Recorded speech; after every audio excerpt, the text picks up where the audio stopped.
Which planet is known as blue planet? কোন গ্ৰহক নীলা গ্ৰহ বুলি জনা যায়? আৰু শুদ্ধ উত্তৰটো হৈছে অপচন সি আৰ্থ পৃথিৱীক নীলা গ্ৰহ বুলি জনা যায় Who wrote the book Discovery of India?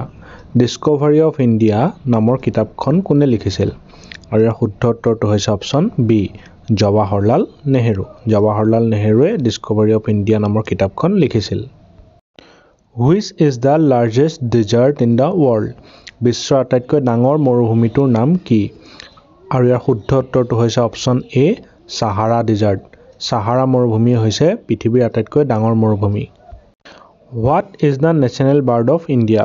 ভাৰতৰ ৰাষ্ট্ৰীয় পক্ষীটোৰ নাম কি আৰু শুদ্ধ উত্তৰটো হৈছে অপচন সি পিকক অৰ্থাৎ মৌৰা চৰাই হৈছে ভাৰতৰ ৰাষ্ট্ৰীয় পক্ষী Who was the first woman president of India? ভাৰতৰ প্ৰথম মহিলা ৰাষ্ট্ৰপতি কোন আছিল আৰু ইয়াৰ শুদ্ধ উত্তৰটো হৈছে অপচন সি প্ৰতিভা পাটিল অৰ্থাৎ প্ৰতিভা দেৱী সিং পাটিল আছিল ভাৰতৰ প্ৰথম মহিলা ৰাষ্ট্ৰপতি